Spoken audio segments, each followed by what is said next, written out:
Hello, everyone, and welcome to the Lords of the Night. With me, as always, is the Lord of Pain, Ranting Monkey. Hello. And I'm your host, Scribe, the Lord of Punishment.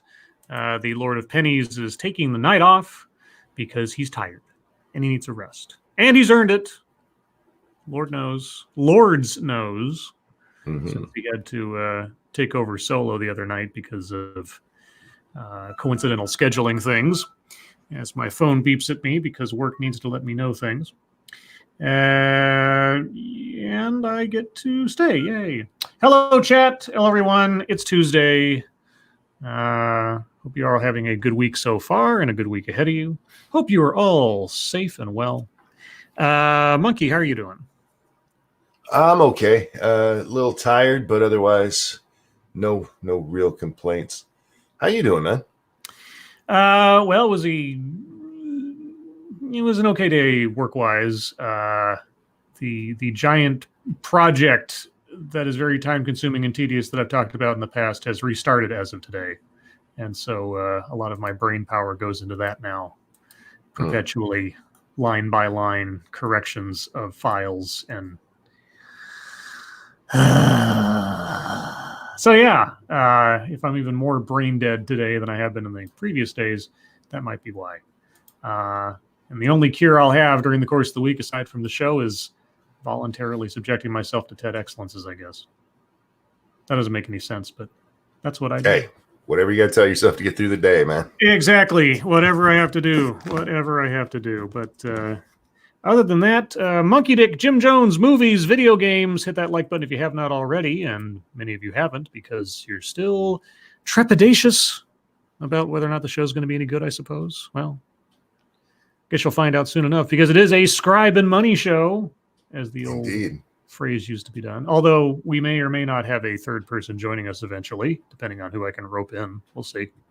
And please share our stuff. Share it far, wide, sideways, diagonally, whichever way on the chessboard it goes. Said it before, we'll say it many times.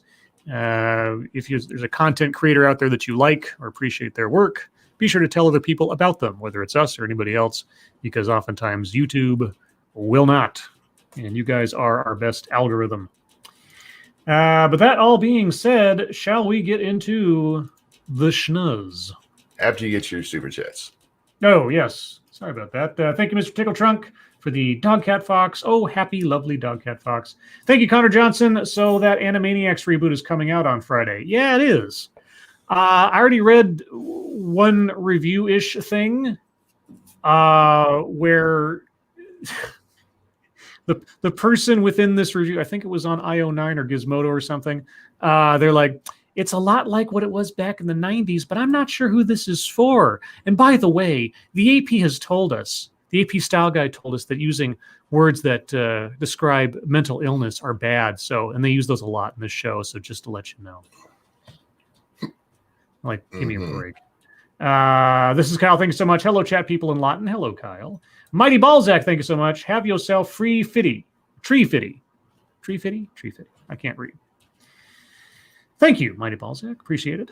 Yeah, Animaniacs. I'll, as soon as it comes out, I'll give like an episode a watch just to see for the sake of nostalgia. But if that one review is any indicator, it's probably not terrible. Hopefully they haven't descended into some kind of like political messaging or anything, but we shall see. But speaking of political messaging, Trump fires director of Homeland Security Agency who had rejected president's election conspiracy theories. Who did he fire? Well, apparently someone named Chris Krebs, who I recognize the name partially, but I'm not quite sure otherwise. President Donald Trump on Tuesday fired the Department of Homeland Security official who had rejected Trump's claims of widespread voter fraud. Trump announced on Twitter he was firing Chris Krebs, the director of the Cybersecurity and Infrastructure Security Agency, and directly tied it to Krebs' statement that there, quote, is no evidence that any voting system deleted or lost votes, changed votes, or is in any way compromised, unquote. Quote, the recent statement by, excuse me, if I don't lose my voice, the recent statement by Chris Krebs on the security of the 2020 election was highly inaccurate in that there were massive improprieties and fraud, Trump said in a tweet before repeating multiple baseless conspiracy theories about the election. Quote, therefore, effective immediately, Chris Krebs has been terminated as director of the Cybersecurity and Infrastructure Security Agency, unquote. CNN reported that Krebs, who ran the cyber arm of the Department of Homeland Security, expected to be fired. Thank you, Officer Buck, but Animaniacs has always been political. They've always been topical, social commentary-ish. I don't think anybody was safe from their mild criticism, but yeah, I don't know. Let's see. In the lead up to the election, Krebs had often quietly disputed the president's repeated false claims about mail-in ballots, but went out of his way to not get drawn into criticizing his boss for spreading lies. But in the days that have followed, Krebs has adopted a more forceful approach, regularly posting on Twitter, often with blaring red siren emojis, fact checks of the claims and conspiracy theories being pushed by Trump, his allies, and supporters around the country. Krebs has been responsible for a widely praised revamp of the department's cybersecurity efforts and increasing coordination with state and local governments as the first director of CISA. He served as one of the most key federal national security officials that oversaw an election that, by all accounts, went very smoothly. By all accounts, went very smoothly, you say. Okay, whatever you might think about the theories, conspiracy or otherwise, of the vote tallies, smoothly is not the word I would use for the election. Yeah, I kind of talked about this last night on Monkey in the Morning. If you don't have questions about the election, some of the stuff that's out there, then you are probably way too partisan. Yeah. If you automatically, no, there was absolutely something was bad here, then you're probably way too partisan. There's definite questions, and ignoring that there are questions just makes it look like people are trying to cover something up when it could be, hey, there's no answer to that. Shit just sometimes happens, Yeah. I'm getting real tired of the narrative that there's nothing to see. The most well done election ever, the least fraudulent election ever. You can't say that, and you literally can't look at what we know already and say that. There's no fucking way. Yeah, there's no reasonable way to say. It's sort of like the extremes of believing in the supernatural. Either you totally 100% believe it, which is completely nonsense, or you don't believe in it at all, which is to say that there is no such thing as the supernatural, which is like, that's also nonsense. So the only reasonable place to be is somewhere floating in the middle about this, especially since no system is perfect. No election has ever been perfect. And like you say, the idea that there's nothing to see here, everything went as perfectly as it possibly could, is absolute bullshit. Yeah. And it's the worst thing since the Black Sox in whatever that World Series was thing. I think the White Sox. Was it the White Sox? Okay. Anyway, wasn't there a team called the Black Sox? There may have been, but it was the White Sox that fixed the World Series. Was it the White Sox? Okay, I thought there. For some reason, I promise you. Okay, no, I believe you. It's just I thought there was a team called the Black Sox, and that's. Anyway, thank you, tall person. Happy National Baklava Day, everybody. God, when was the last time I had baklava? It's been a long time since I've had it. There's this Greek place around here that I used to get takeout from, and I mean, I'm not any kind of baklava connoisseur, but man, their baklava was great. Oh, it was so good. Oh, it was like walnuts, and it was like all the layers are really, really thin and crispy, and it was like, oh, it was just heaven. Anyway. I want to stick on what we're talking about there. I want to pull up a little bit of my fucketry just to give an example of what we're talking about here. Here, wait. Advocatus Diaboli. That year they were called the Black Sox because they cheated. That's why I had the phrase the Black Sox in my head with the whole cheating thing, is because that's what they were. That's the derogatory name they gave them after they caught cheating. Okay.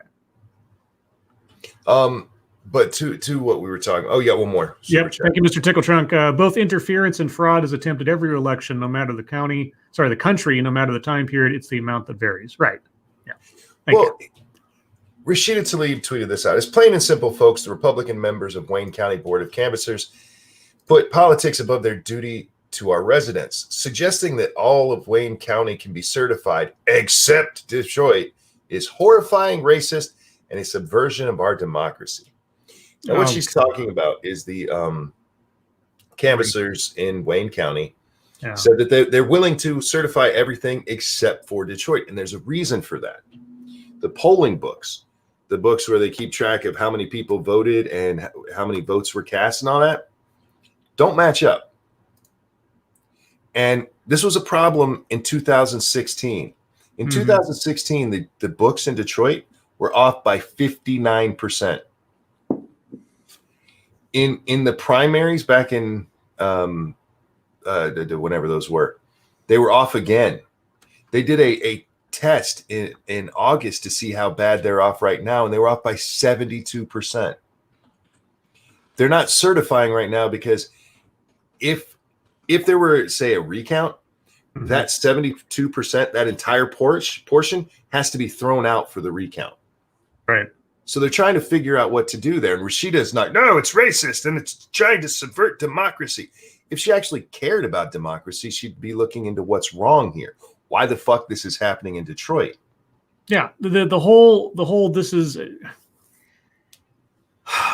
If you actually cared about the integrity of the election, you would have no problem with the election results being challenged, right? Being recounted, being checked, being verified. There would it should be a not. If you care about the integrity of the elections, the integrity of our democracy, that concern is a nonpartisan concern. It should be a nonpartisan concern.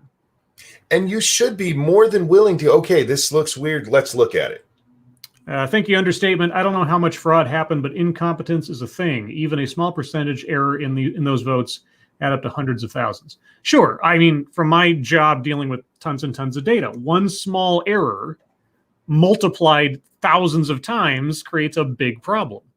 Now, like I say, I don't know how much or to any substantive degree there has been errors and or fraud and or whatever. But for anybody to tell me that there's absolutely nothing, this ran smoothly, there were no problems, all claims are baseless. This word baseless. Well, I mean, let's think about that word for a second. Like, the absence of any justification whatsoever. That is what baseless means, which is absolute nonsense. Well, you said, you have no idea the extent. Consider just this. In Georgia, where a week ago, Biden was up by 14,000 votes. Yeah. In the last couple of days, they found two hard drives where the votes were not entered, which gave Donald Trump another 1,000 votes. So it's down to 13,000. Doesn't change the election. That's 1,000 people whose votes didn't get counted. Well, no. It's actually almost 4,000 people whose votes didn't get counted. And it's an extra 1,000 votes to Trump. And if that happened in enough places across the state, it only takes, on average, another, 28 polling places for that to be an issue. Right. Yeah. So it doesn't take much. And that's the part that's killing their refusal to admit that there are problems at all. Right. It's just like, do they not understand that any weaknesses in our system can be exploited against them the next time around if they're not careful? Well, I mean, do we or do we not want a verified and at least at best 85% certainty that our elections are secure and accurate at any given time? For God's sakes, anybody who tells me there's nothing to see here, I don't believe them. First and foremost, anybody who tells me everyone in the entire system is corrupt and going against this, I don't believe them either. But to say there has been no problems, there's nothing that needs to be looked at or corrected, given what we know and the things that have been shown, is not. And the other thing that really frustrates me, and of course this is just constant, is the media. Like I said, baseless, unfounded. Like, they're not even bothering to look because, as we know, especially CNN, they're journalists, not investigators. Anyway, let's move on, because that's going to be a consistent thing for a while now. We already talked about that a little bit, actually. So, okay. This is CNN's take on our current foreign policy situation. Thank you, Officer Buck. Democrats used up all their investigatory curiosity over the last 4 years, so they didn't have any left for this election. I'm not concerned so much about the Democrats. If they don't have to look at anything when they're winning, of course they won't. It's the media. The media. The media is supposed to be the one that is supposed to balance these things out. This is the kind of situation where giant thunder and lightning outside. So if I suddenly disappear, that might be why. That wasn't fun. There's a giant rumbling outside. I was like, what the fuck? We heard it. Okay. It sounded like a truck. Yeah, well, it wasn't a truck, but okay. Well, yeah. So, like I say, if I suddenly disappear, that might be the reason.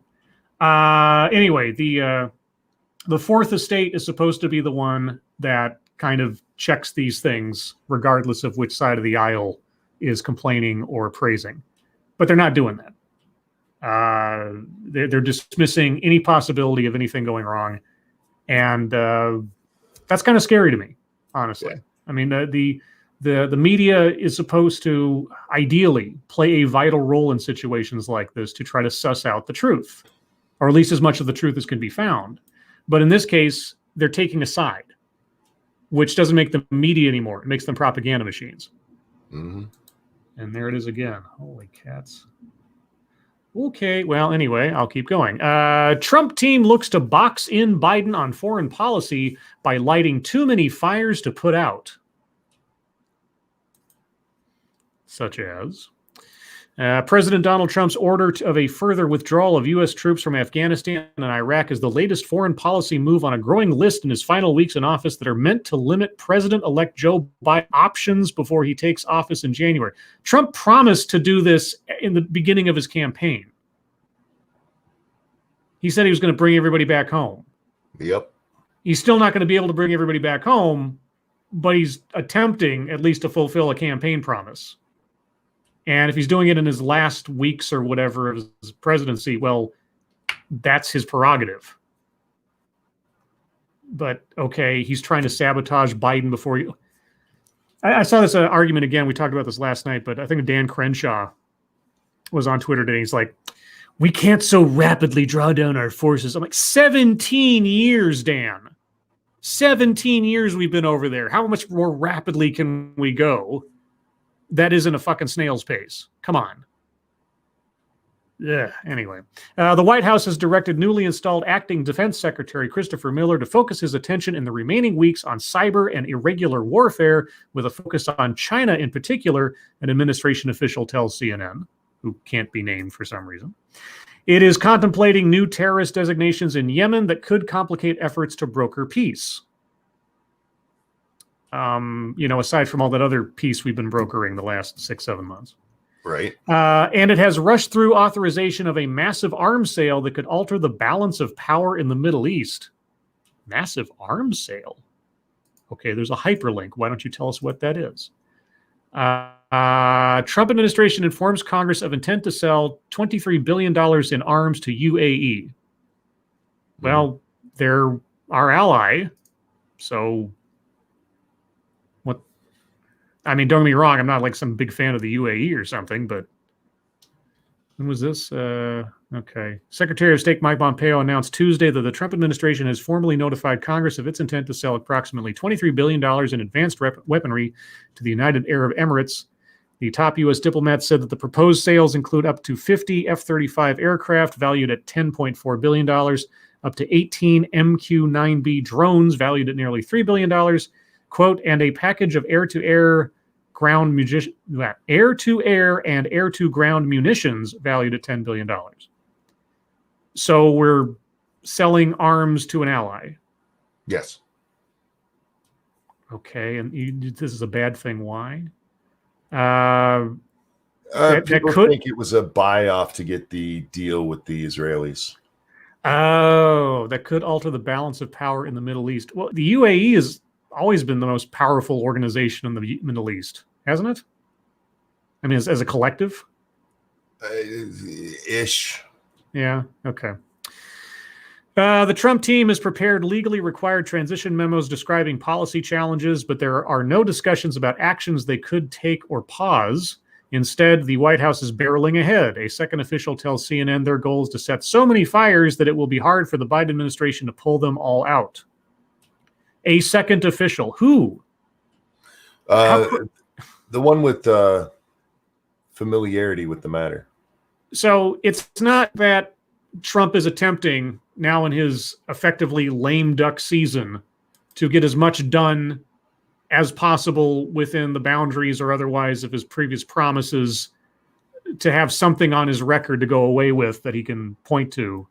All of this is being done just to spite Biden. Yes. Okay. It's a strategy that radically breaks with past practice. For God's sake, will you guys stop pretending like Trump acting outside of precedent is something new? 4 years. And yet somehow we're supposed to be shocked by this. It's like, Trump is doing something that's never been done before. Like, I don't know why that annoys me so much. It's like, I feel like I'm being talked down to every time I read something like that. Could raise national security risks and will surely compound challenges for the Biden team, but it could also backfire. Oh, so it could benefit the Biden team and thus benefit the country? But what? You got me. I don't know. Analysts and people close to the Biden transition, another group of unnamed people, argue the Trump team may act so aggressively that reversing some of its steps will earn Biden easy goodwill points and negotiating power with adversaries. Okay. And wait, are they suggesting the UAE is our adversary? I don't know what they're suggesting. I mean, they're not even giving us clarity on who's making these claims of intent or outcome. It's just analysts, administration officials. All right. A person said a thing somewhere. Okay. In other areas, they say the Trump team may be confusing style with substance. The Trump administration confusing style with substance? You don't say. But how so? I don't know. That the difference between Trump and Biden isn't a matter of the end goal, such as a departure from Afghanistan or a nuclear-free Iran, but it's simply a matter of how each leader wants to get there.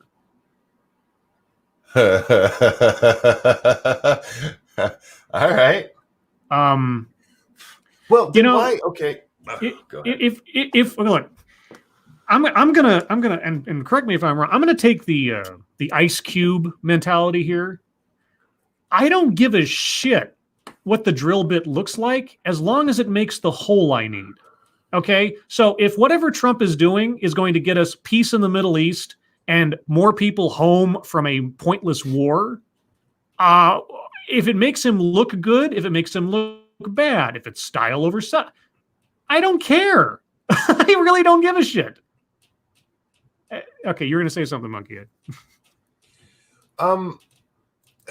I'm very curious about their thing. You know, it's not that they have so many differences. Okay, all right. So let's say they don't. Well, then what are these people objecting to or suggesting that this is going to throw some monkey wrench into Biden in the first place? Right. Wouldn't this be setting Biden up for success rather than that he's going against precedent and being a dickhole?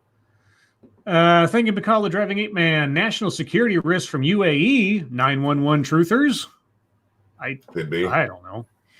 Quote, the idea that Biden is some sort of softie doesn't correspond with many things, unquote, said Trita.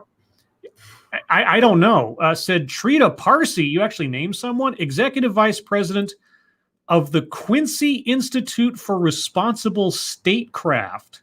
Well, now that doesn't sound like some kind of Machiavellian organization.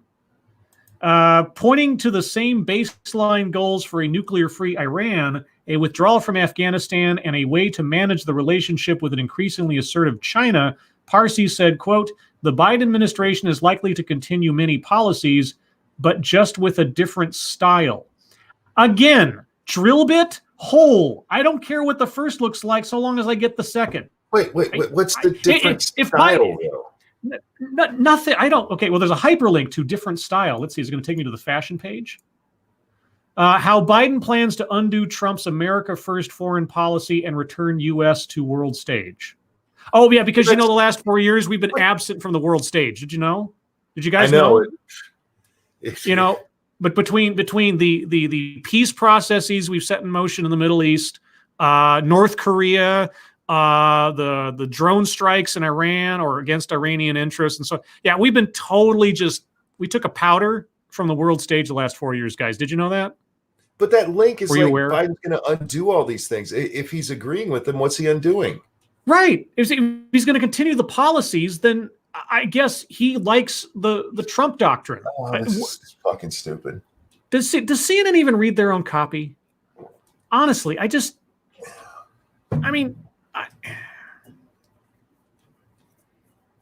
it's one of those. I get kind of like what is it? Imposter syndrome for a second.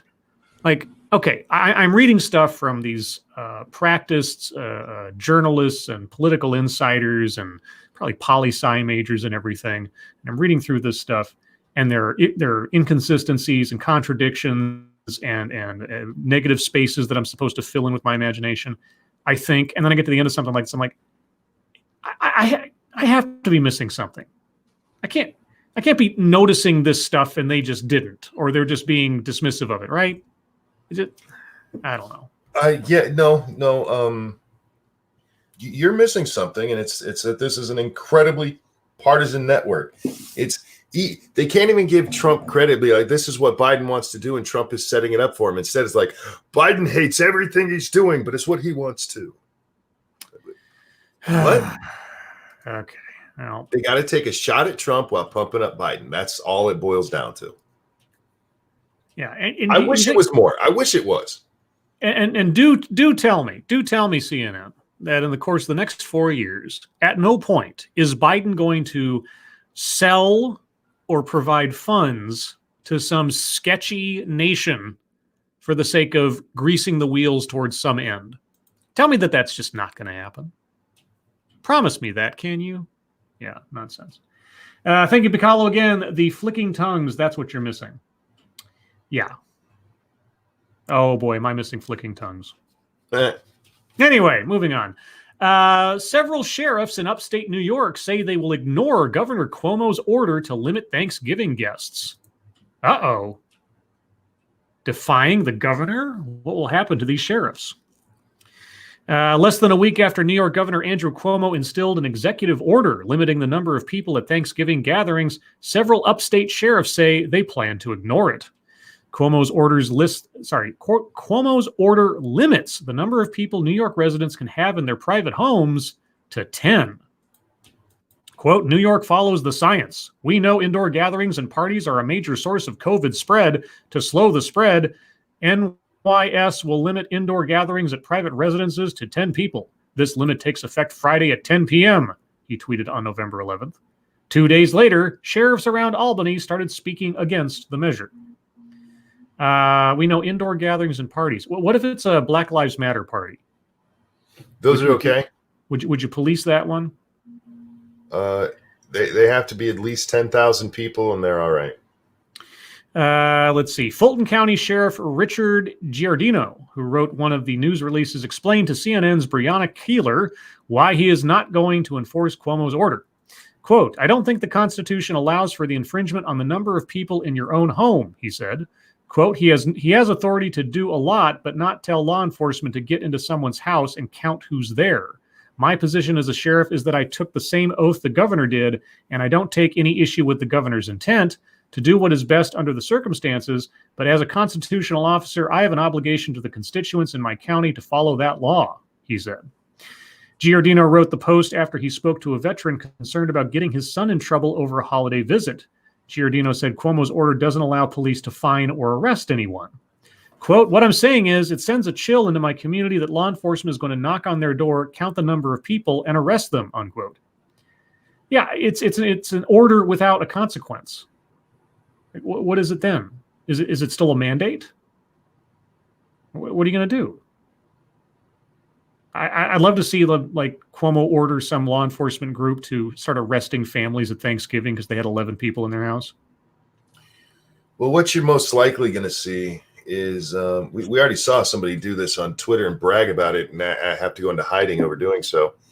You're going to see people calling the police on their neighbors, and as far as I know, the only consequence is going to be a fine. Mm-hmm.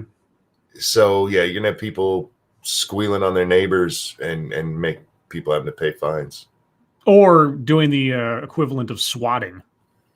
Like, basically. There's like 25 people over at this guy's house. While they're playing Call of Duty or something. Yep.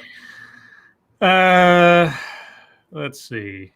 I'm trying to see if the Cuomo responded to the sheriffs. No, not, well, at least if he has, it's not in here. Okay, well, there's that. And lastly, as far as regular news is concerned, Ted Cruz calls Democratic senator an ass following Senate floor mask dispute. Sorry? The guy is an ass. Okay.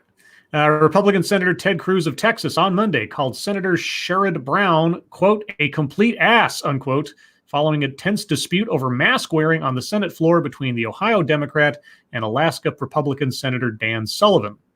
The dispute, captured in a video clip that has now gone viral, I'm sure it's more popular than whatever they were actually there to do, took place when Brown asked Sullivan to wear a mask while speaking as he presided over the Senate, a request that Sullivan refused to comply with. Brown, who wore a mask as he spoke, said, quote, I'd start by asking the presiding officer to please wear a mask as he speaks, unquote. Sullivan, who was not wearing a mask, responded tersely, quote, I don't wear a mask when I'm speaking. Like most senators, I don't need your instruction, unquote. Cruz criticized Brown over the incident in a tweet on Monday, writing, quote, excuse me, this is idiotic. Sherrod Brown is being a complete ass. He wears a mask to speak when nobody is remotely near him as an ostentatious sign of fake virtue, unquote. The series of events marks the latest flare-up on Capitol Hill. Flare-up? Like herpes or something? Yeah. Over mask wearing, and comes amid a deadly nationwide surge in coronavirus cases, or a nationwide surge in flu cases that are being attributed to coronavirus. A number of members of Congress have either tested positive or gone into quarantine following COVID-19 exposure in recent days. While partisan finger-pointing is a frequent occurrence in Congress, it is highly unusual for a member to refer to a colleague by an obscenity. Somehow I don't think that's true. Get over it. Ass. I mean, what is this, like 1970s television or something? Come on. And besides which, I don't think it's highly unusual at all. It might be unusual to do so on Twitter, but it's not unusual to love anyone or to be loved by anyone, unless you're me. People forget there have been instances of actual violence. One of our vice presidents once killed a man. Yeah. So let's calm down with the hyperbole over him calling him an ass. There was it like long ago? We're talking like, ancient times as far as America is concerned. Some senator cracked another one over the head with a cane or something over an argument on the floor. Senator Lyons, yeah. Yeah, okay, yeah. Yeah, I'm aware of a few major things in history, but I miss all the important minor ones. Like I couldn't name who he was fighting with. Yeah. Hey, Jay, random question. Now, you know more about economics than I do, I think. A little bit, I'd say. Yeah.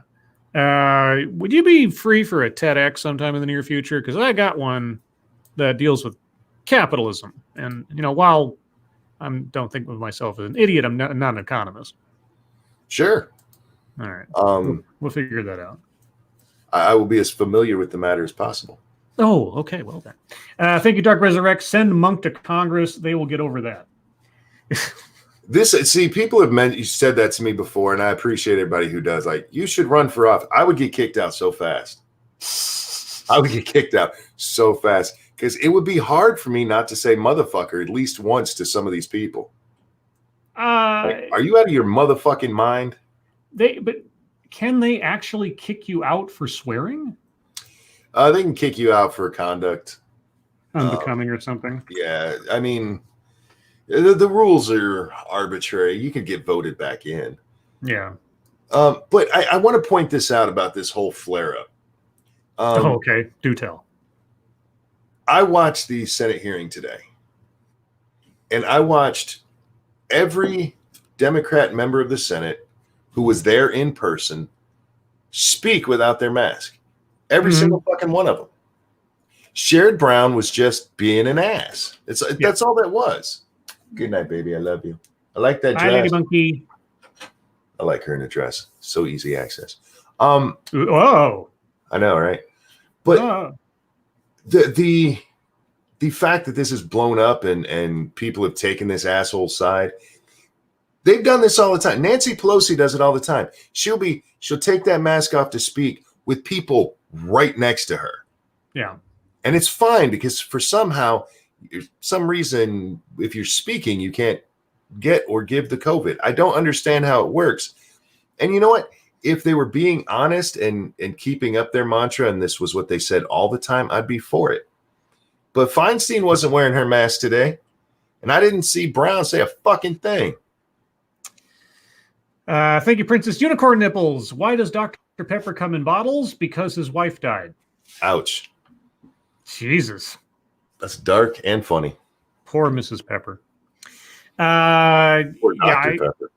That just reminds me, I was talking to when I was hanging out with my sister this weekend, we were talking about the whole masks and the infection rate and all other stuff. And I said, if I'm one of the unlucky few that for whatever reason, my personal chemistry or biology or whatever is so susceptible to this that I'm going to end up with either serious or terminal conditions, it's just going to happen.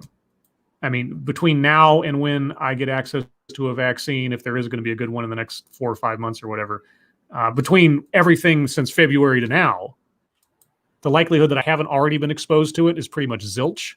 And the likelihood that I won't be exposed to it between now and vaccine is pretty much zilch. So I'm just kind of fatalistic about the whole thing, whether I'm wearing a mask or not. I still wear a mask because, just in case, on the off chance, I don't want to give anybody anything. And even then, if we do reduce the effect and amount of flu going around this year by collateral of this, I'm fine with that too. But I just, at this point, it's like everybody harping over, don't wear a mask, you don't wear a mask. Like, get a life. You've been especially public figures. You guys have been moving through the world and amongst other people so much more than any average person at this point over the last 9-10 months. The likelihood you haven't already been exposed to it in some way and just don't know it, it's probably pretty high. It's just, anyway. That being said, we're going to move on to the wonderful world of MSS News. So, guys, if you have news stories you'd like us to read on the air, please send them to us via Twitter using the hashtag MSS News. Can't promise to get to them all, but that's because I'm long-winded. I'm also long something else, but this is a family show. This one comes from Jim Heelis.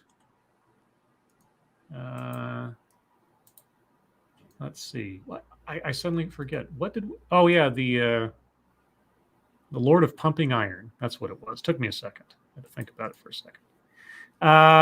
Amazon opens online pharmacy, shaking up another industry. Oh Lord! So like, the grocery stores were shaking in their boots because of their whole like delivery stuff, and now they're going to deliver drugs to your door. Amazon has become a drug dealer. No, sorry. Now at Amazon, insulin and inhalers. My mom could go for that. The retail colossus opened an online pharmacy Tuesday that allows customers to order medication or prescription refills and have them delivered to their front door in a couple of days. The potential impact of Amazon's arrival in the pharmaceutical space rippled through that sector immediately.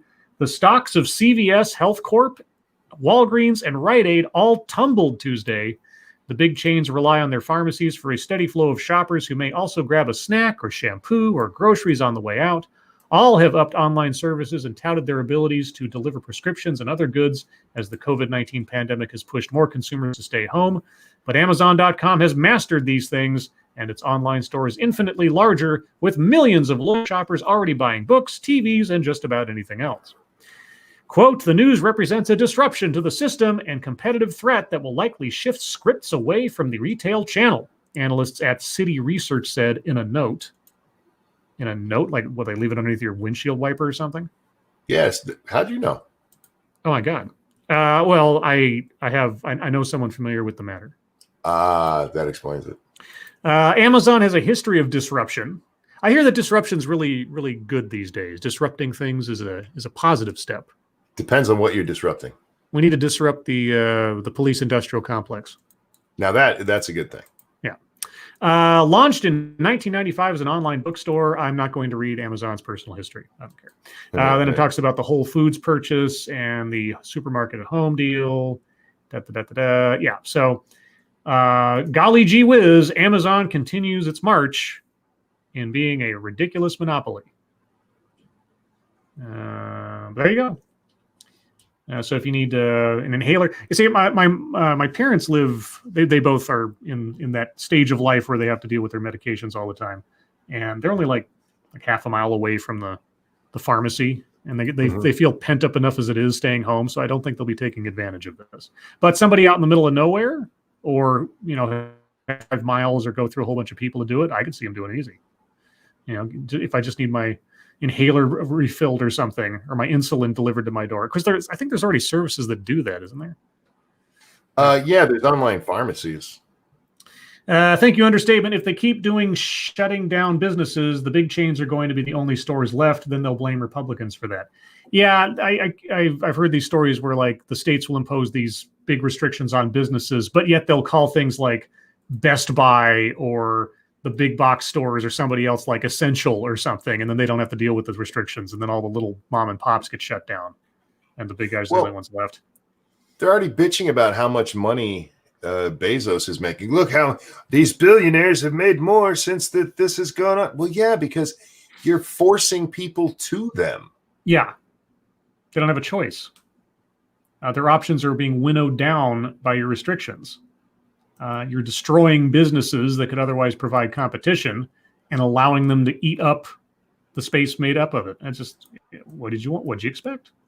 If that wasn't part of the plan. This one comes from Chicago Mike. Let's see. And thank you, Corey Suzuki. I already get my pill pack through Amazon, get the meds for each day in a roll of packs. Nice. Yeah. I was already somewhat aware that there was some delivery stuff through Amazon, but I guess they're expanding it or something. Anyway. Let's see. This one comes from The Daily Dot. This is actually really sad, unquote. Subway worker falls asleep on sandwich in viral TikTok video. Aww. A Subway worker was caught nodding off before landing face first in a sandwich she was preparing for a customer. The customer recorded the incident for a TikTok video that is now making the rounds online. How did they know to film that? Probably saw him falling asleep. Oh. The video has since racked up nearly 9 million views, just over 1 million likes, and even went viral on other platforms. Quote, "I just wanted a sandwich, bro," the video's creator wrote on TikTok. While some thought the video was hilarious, many viewers found it to be really sad and heartbreaking. Quote, "This is actually really sad. I can't imagine how underslept she is. Not to mention the wage people get paid at Subway. She deserves better," one TikToker wrote. Others also commented on how fast food workers often go underpaid and overworked. "Poor Angel," another wrote, "she's probably overworked."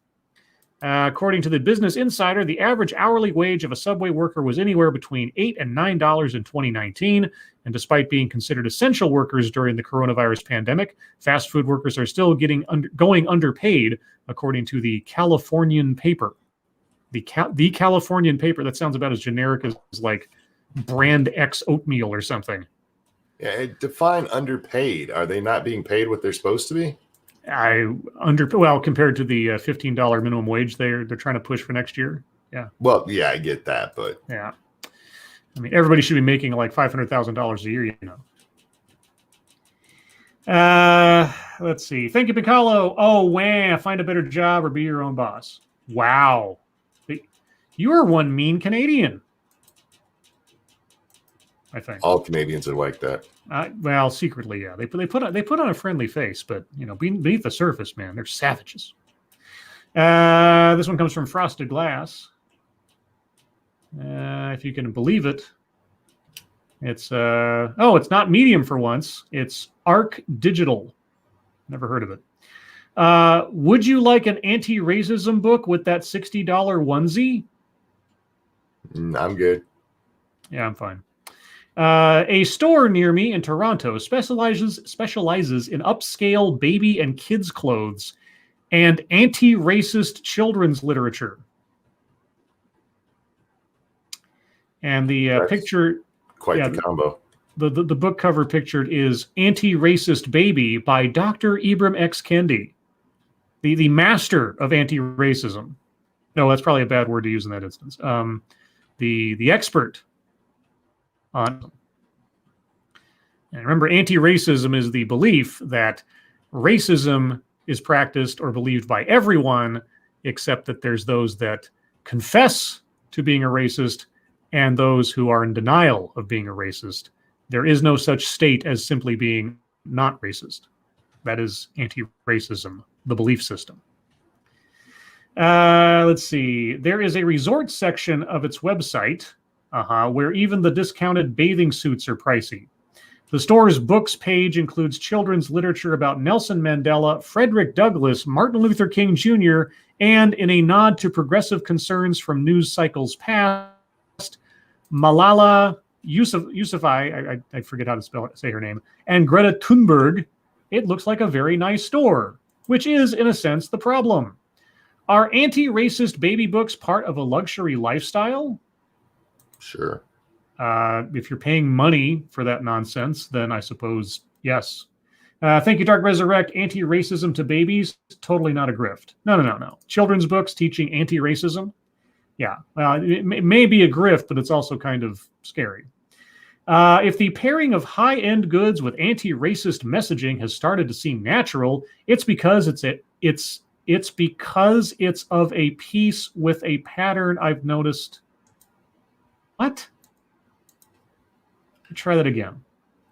It's because it's of a piece with a pattern I've noticed in my new neighborhood, which pandemic and all I am now deeply familiar with, where the high-end curated boutiques will have signs supporting Black Lives Matter, while the less fussy establishments have signs up about like whether they sell hand sanitizer. What? I'm a little confused here. I'm confuzzled. There's also the baby stuff angle, which is famously politically fraught.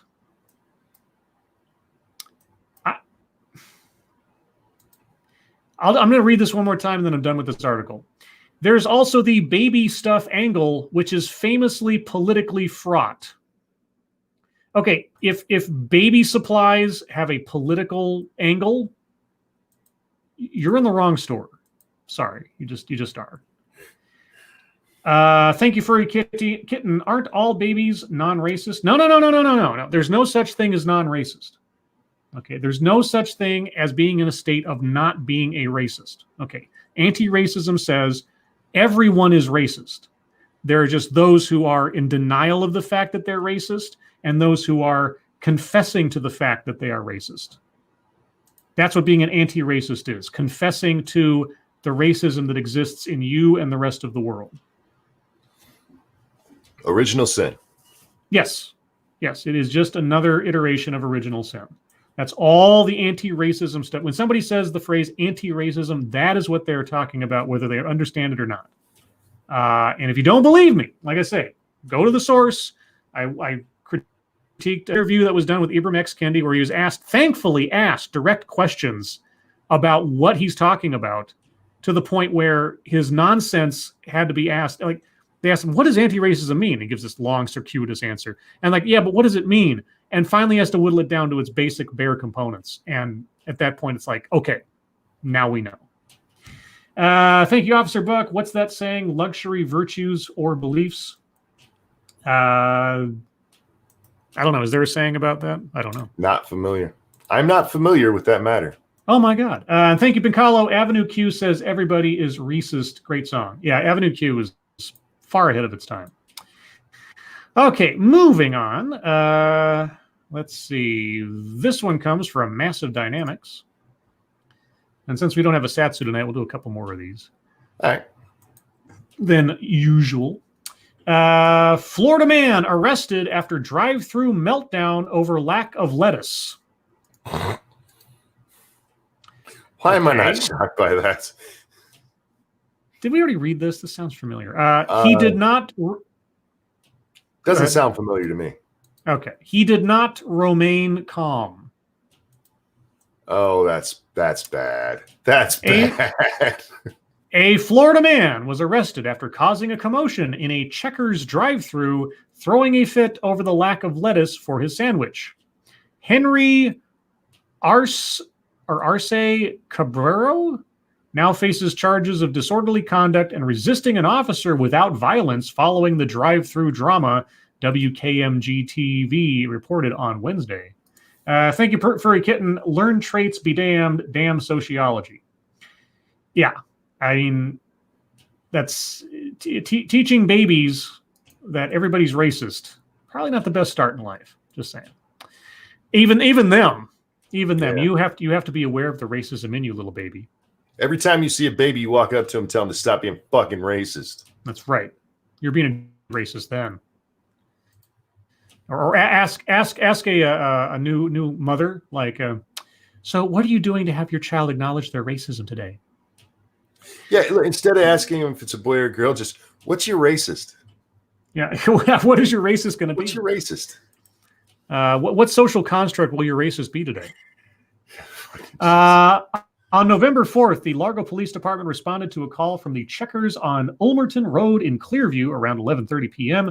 Employees got scared when Arce Cabrero beat on the drive-thru window and screamed at them, furious that the restaurant didn't have any leafy greens for his order. The disgruntled customer's meltdown caused the workers to fear for their safety and for the other diners inside, per a criminal complaint. When authorities arrived, Arce Cabrero was reportedly uncooperative and denied the allegations of erratic behavior. According to the outlet, the 49-year-old also refused to show police his driver's license. When an officer moved to place him into custody, the customer initially resisted before conceding when handcuffed.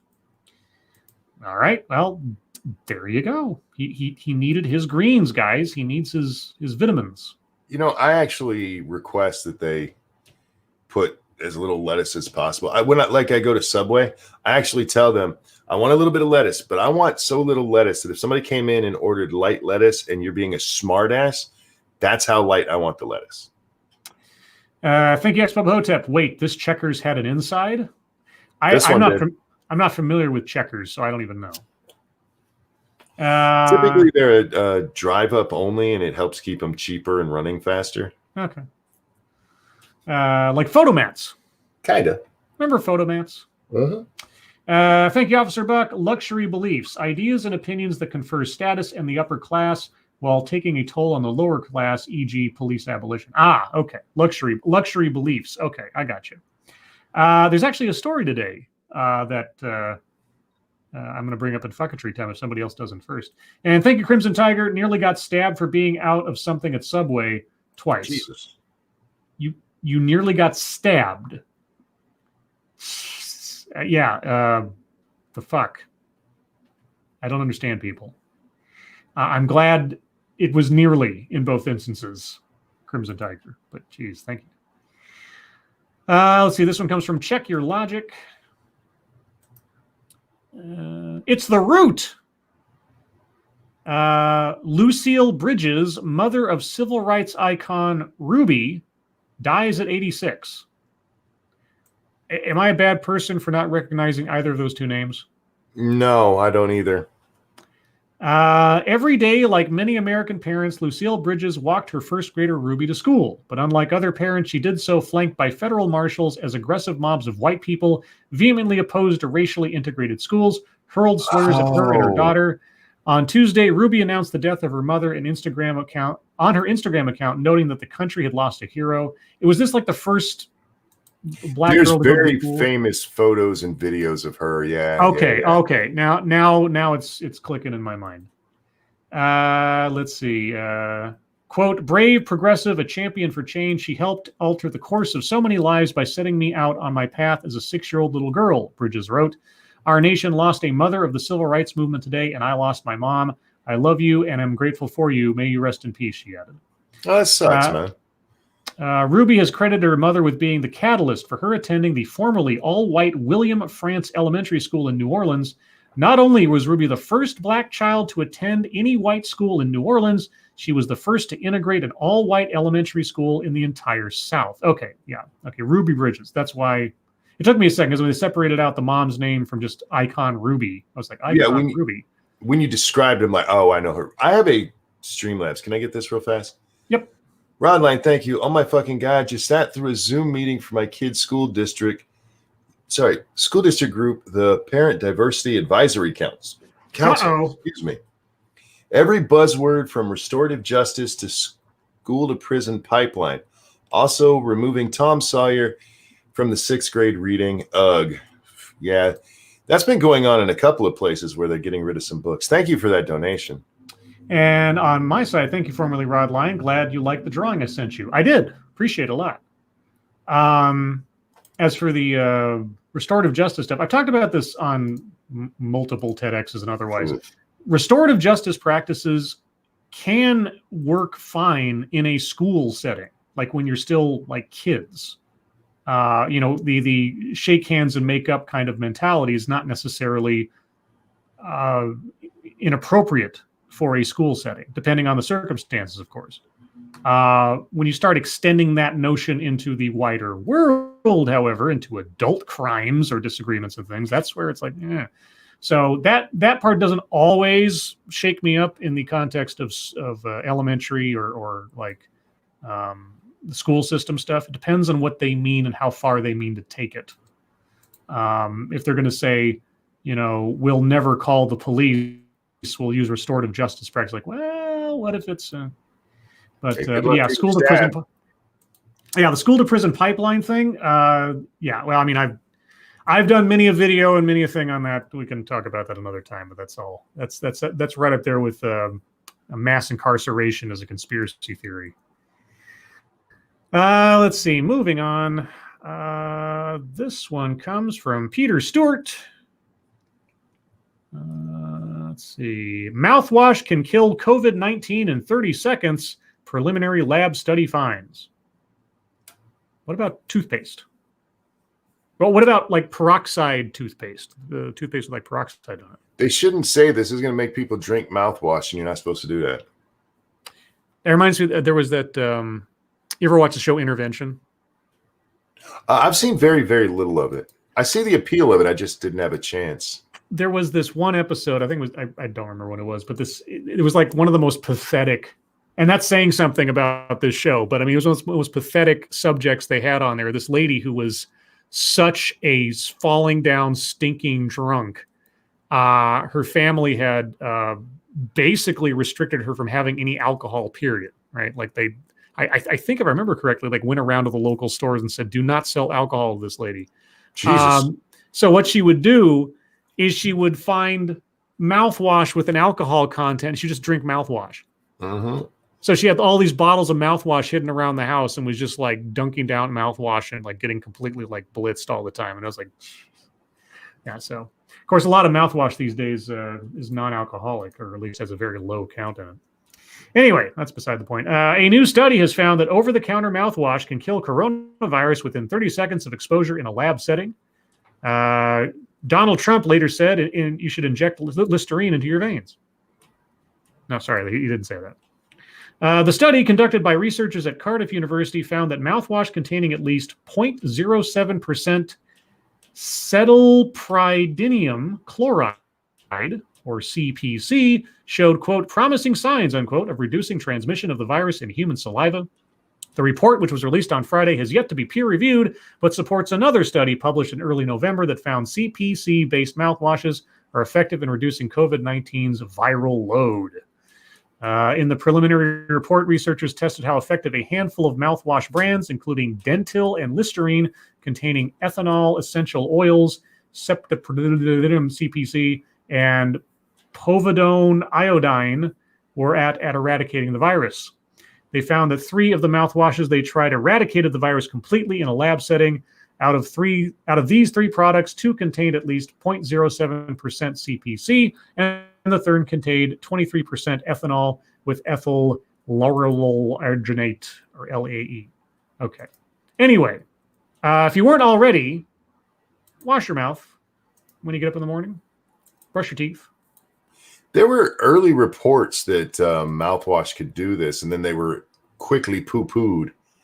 The thing is, guys, it'll kill it, but only if it's like directly in your mouth, and that's the only place it is. The problem is once it's in your mouth, it goes into your lungs and the rest of you pretty quickly. Backscan says the dentist college near me has people rinsing with peroxide mouthwash before they work on you. Yeah. I've got a peroxide. I got a peroxide baking soda toothpaste that I use, and so of course, like you say, if you have it in your mouth, great, but it's in your system, and that mouthwash isn't going to like keep it gone all day. So, okay. I don't know what else to say. It's like you've protected it coming out of your mouth for a brief time in the morning, I guess. Let's see. This one comes from Froggy. She who art mean to me. Oh, is Froggy being mean to you? She was mean to me on the Tardy Tubbies. She kept trying to kill me. Oh, poor monkey. Robotic dogs to start patrolling Florida military base. As if the armed guards weren't enough. Newly developed robotic canines will soon be prowling Tyndall Air Force Base in Panama City, Florida, to enhance security and surveillance patrolling. The 325th Security Forces Squadron, which handles security for the base, said the robo-dogs are weatherproof, four-legged, unmanned patrolling drones that have two-way communication abilities and high-tech sensors that cost about $100,000 a pop, the outlet reported. Or you could have just gotten a guard with a security dog and walked around for a hell of a lot less. Quote, "This is a springboard into the future of integrated defense," Squadron Commander Major Jordan Chris told the outlet at a recent demonstration on the base. "This is only the first step, and what we're very excited to do is be that test and evaluation site which proliferates the rest of this technology for the rest of the Air Force," unquote. By February 2021, the squadron expects to have 4 of the robo-dogs in place around the base's perimeter, where they can either roam on their own or be manually operated for up to 7 hours before they'll need to hit a charging station. Quote, "They're not there to hurt anybody. They're there to be an extra set of eyes and ears for our defenders," Chris explained. Quote, "They can do in-depth terrain analysis and enhance the situational awareness of our defenders," unquote. The drone dogs have been in development for over 10 years by Pennsylvania's Ghost Robotics. While the not-so-furry sentries won't bite if someone attempts to steal or otherwise harm the robot, a defense mechanism is triggered that will hurt the predator. Oh. They didn't say what that was, of course. I wouldn't test it.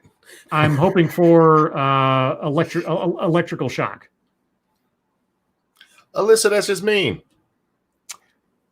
All right. And the last one I'll do comes from Mashisu, and is actually the one that I was going to bring up in Fucketry, but here it is. Speaking of luxury beliefs, Colin Kaepernick calls for release of convicted cop killer Mumia Abu Jamal. Free Mumia. Do you know the story of Mumia Abu Jamal? I've heard, but I do not recall. Yeah, so how long ago was it? Well, I'd say right here is in 1981. So 1981, this guy is in a car on the freeway or something, and he's following his brother in a different car. His brother gets pulled over by a police officer, and I think the brother was about to be arrested or something when this guy out of his car runs across the street and shoots and kills the police officer. 4 people witnessed this happening. When in the course of the shooting, he himself got shot and was taken to the hospital. At the hospital, 2 different people heard him and witnessed him say, "I killed the motherfucker. I hope he dies." Or, "I shot the motherfucker." That's why I know. Yep. Okay. Yeah, "I shot the guy. I hope he fucking dies." And then he was convicted of killing a police officer. He was sentenced to death. His death sentence was eventually commuted to a life without parole. But in the course of all this, he started writing books, and he became this cause celeb of all these people. Like, he's innocent. He's wrongly convicted. He didn't do what they say he did. When, he had a gun holster on him, the gun he was found with had fired the shots. You had 4 witnesses independent of one another seeing this happen, on and on and on.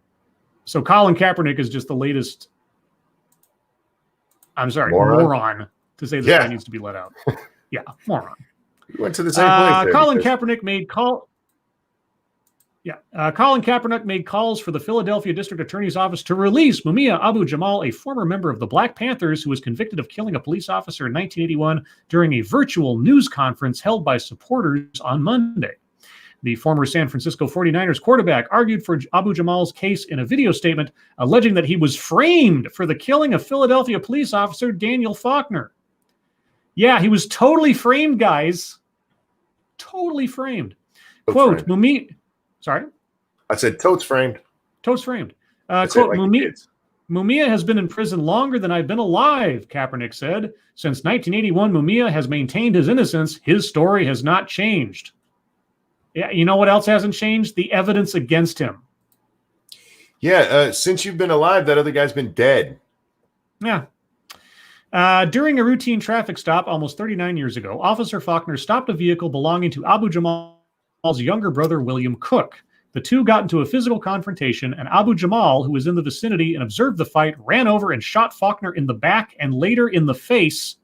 Mumia was shot, brutalized, arrested, and chained to a hospital bed, Kaepernick said, before alleging that the police department tampered with the investigation. Quote, we're in the midst of a movement that says Black Lives Matter, and if that's truly the case, then it means that Mumia's life and legacy must matter, unquote. Oh, his legacy matters, of killing a police officer. That's why he's in jail. Quote, and the causes that he sacrificed his life and freedom for must matter as well, unquote. Yeah, fuck you, Colin. Abu-Jamal is currently serving out a life sentence, but his case is before the Pennsylvania Supreme Court. I'm sure it is. Yeah. Now, if he were to be retried today, he'd probably get off. You know why? Because most of the witnesses, 40 years old now, either dead or gone, and so on. So all you've got is the evidence and the testimony from the time. And so besides the fact that it was his gun, he had a holster on him, he was witnessed by 4 people, he confessed to it in front of 2 people at the hospital. I don't know what to tell you. And if he's got a bullet in him from the officer's gun, I think he was near enough to the police officer at the time he got shot. Yeah. I feel like it's okay that he got shot. Yeah, and since the officer was shot in the back and then the face in that order, yeah. So, anyway, guys, thank you so much for all the stories. We're going to move on to the wonderful world of YouTube time. I'm hosting the show today. That's what I'm doing now. Tomorrow, I may do a TED Excellence. I'm not sure. Depends on work stuff, because Wednesday's always kind of an iffy day with regular weekly meetings and things. What else? I feel like I'm going to sneeze. That's why I'm kind of hesitating. Maybe not. Okay. Let's see. Programming notes. Sunday, I'll be doing a tandem TEDx with Chaos Eve. And then Saturday, I am playing with the idea, it might be a one-off, I don't know, of doing a public domain theater episode, just for a change of pace. Since I usually don't do TEDx's on Sunday, but Sunday was Eve's best day, I just decided to switch stuff. So Saturday will be a random day, and I'm thinking of doing a little drive-in theater thing. Just sit down and watch some silly old public domain movie that I can't be copyright struck for, and just riff on it as we proceed. I've already picked out a movie. It looks terrible, which should be plenty of MST3K kind of stuff, hopefully. But yeah, so I'll have more information on that as the week proceeds. Other than that, I think that's all my YouTube stuff. Thank you, Dark Resurrect. What's next? Wanting a pardon for Asada Shakur? Oh, yeah. Isn't she still in exile in Cuba or whatever? I'm not sure, but there's people who've been calling for that for a while. Assassin of the Gray, Scribe, they will copyright strike it regardless. I don't know if they can. It's listed officially as public domain. I mean, I guess they can try. I will argue this movie is in the public domain. Yeah, so we'll see. And besides, I'll be giving commentary or making jokes of it over the thing, so it'll be transformative even then. So we'll see. But other than that, that's all I got. Monkey, what have you been up We did the game stream last night, which went well. There was a notable part where I told Satsu to ask the ghost if it's racist, and it basically confirmed that it was. That was interesting. Ran into a racist ghost. Yay! Then I did Monkey in the Morning, and what else? Another game stream where me and Stunlock played some hobo tough life, and I was having a tough life. I would have died several times if I didn't have my hobo friend, or I would have lived because he wouldn't have been stealing from me. I'm not quite sure, but yeah, it's a lot of fun. I won't be doing anything tonight. When I'm done here, I'm probably going to sleep. I'm going to try to go to sleep, and if I can, I'll do Monkey in the Morning when I wake up then, and it'll be too late because I'm out of the rotation for being able to do game streams during the day, so won't have a game stream until tomorrow. Mm-hmm. That's all. Okay, well then, let us then move into the wonderful world of internet photometry. Let's see. I don't know if I have a whole lot today. Oh, there is this. Let's see. I want to showcase this real quick. I have to bring up the fan art thing. Let me see here. People have been really putting out the fan art the last couple of days between Adonis's little promo for the TED Excellence, which I've added to the ads and promos playlist on my channel. For those of you that are curious about that, so this let me share this screen briefly. This was submitted in Twitter today from R. Hicks, who I believe is formerly Rod Line, if I'm not mistaken. Either way, yeah. And I'm looking at this when I saw this today, I was like, that looks really, really similar to something in my memory, like really, really similar. And I know it's not, but it, and this is how much of a comic book freak I was when I was growing up. Amazing Spider-Man number 350, which is like this really cool story where Doctor Doom shows up and Spider-Man has to sort of partner up with this lesser known Marvel character called the Silver Fox, who's basically just a human jewel thief. There's a I believe, like I said, in my mind, there's an image of the Silver Fox in Eric Larson, the artist's style, that looks really similar. At least my memory goes back to it. I need to pull that issue out of storage, because at this point I have to just make sure I'm not making things up in my own mind. But either way, really impressed with that. Really thankful for the work that went into that. So thank you. Thank you. Understatement. Did the ghost deny Satsu a line of credit? Ha ha ha. No, he just asked if it was racist, and what did it say behind when he asked? Like, that's a weird question for him to be answering. Behind. Yeah, that's one of the things they'll say to you when you ask them like where they are and stuff. Be like, behind. And that's what'll scare you when you're alone and all by yourself. All by myself. I got you nuts. Let's see, and then I'll also show this off because I was noodling around and again with movie poster ideas for Lords of the Night thumbnails. But even though I like this, the dimensions just don't make for a good like thumbnail, unfortunately, because of all the stuff in there. But I did one of the Rocketeer, and so there's you and me and Gamer Valine, whose avatar had the right angle to put over Jennifer Connelly's face. So let's see. So aside from that, what else was fucketry such as it was today?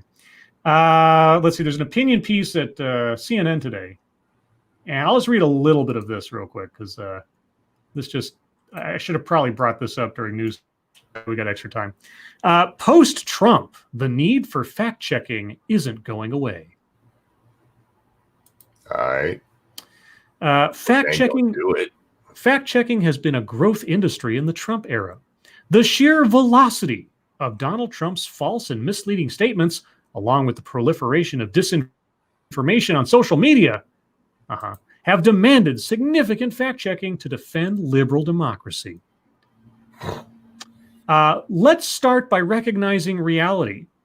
Fact-checking Democrats this election cycle has offered a far less target-rich environment. Bullshit. Yeah, that was the part that made me go, go fuck yourself.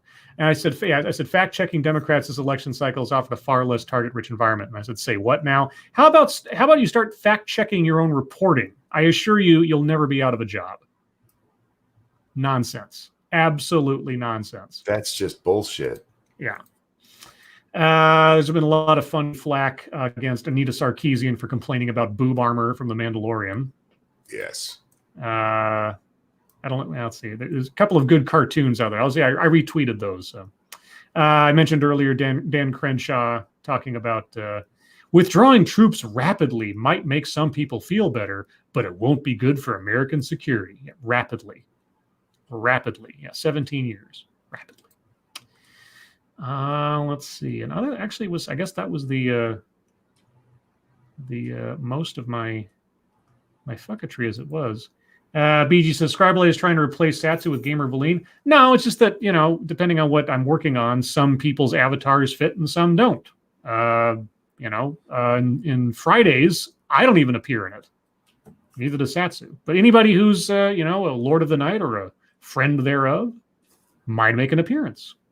Just depends. So I think that's everything I've got. So what do you got, Monkey? Oh, let's see. Probably something. I saw this. It was just after the show started. Airlines are hiding the name of Boeing 737 MAX planes as they're set to resume flying. They're hiding what? They're hiding they used to put it on the side of the plane, 737 MAX. They're going to get rid of that. Oh, because everybody associates that with planes that crash. Because they kept crashing. Yeah. Thank you, Mr. Real quick. Thank you, Mr. Tickle Trunk, aka let corporations tell you what's true. Yeah. We have to do fact checking. Fact checking, quote unquote. Fact checking. I just feel that 2020 is the wrong year to start these guys going again. Just wait a couple of months. That's all I'm asking. Because we're going to have like 8 of these things blow up midair without even actually touching each other. It's 2020. It's a bad idea. Bad idea. So Chucky Schumer several times today has tweeted out something like this. This is one of them. Americans are facing dark winter because of the COVID crisis. We cannot afford more delays. 2 Senate Republicans, Joe Biden has won. Stop delaying reality. Stop deliberately, recklessly sowing doubt about our democratic process. We must pass the HEROES Act in the Senate. Now, you might think, hey, wait. Those things don't seem like they go together, because they don't. Chuck's a little off his rocker. But he keeps trying to push this whole HEROES Act thing. And I said to him on an earlier one, you can call it whatever the hell you want, but it's still just a bailout of cities. They keep trying to portray this thing as though it's helping the downtrodden and those who've been affected by COVID. No, it's to help cities and states. And if you really want to get one passed, pass a clean one. Trump was willing to sign a clean one. Mm-hmm. Just do it for the people. God forbid. But the other part of this is Biden has won. Yes, Biden has won. But you guys still need 2 more seats in the Senate to be able to tell the Senate what to do. That's the 2 Georgia runoff elections going on right now. And if they lose either one of those, McConnell doesn't have to do a fucking thing Joe Biden wants. Not a fucking thing. And from what we've seen in McConnell, he probably won't. And that's just a reality. But some guy got mad at me for pointing that out. Like, really upset with me. It's funny to see how many Americans like this tweeter hate our country this much. It's fun to watch them kill every chance to call themselves patriots. Oh, my God. Like, dude. Wow. Mitt Romney weighed in on the troop level. He says decisions regarding troop levels in Afghanistan and Iraq should be based on our national security interests, not politics. The administration should reverse proposed troop withdrawals. And they link to this long-ass statement where he says why he believes it and shows he's a moron.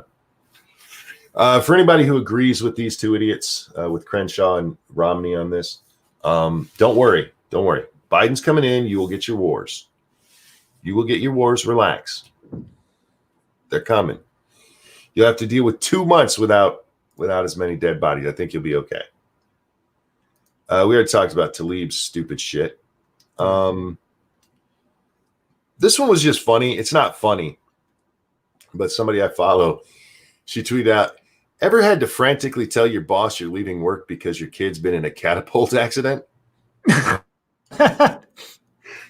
Apparently her 9-year-old son and friends or by himself fashioned a catapult and he went face first into something. He's okay. He's got a bloody nose and a busted lip, but it just reminded me that we boys, until we become too old to know better, we do a lot of stupid shit. And I do not know how my mom didn't kill the three of us, because we did our share for sure. Mm-hmm. Charlie Kirk. Did you watch that video, Scribe? I did not know. Oh my God.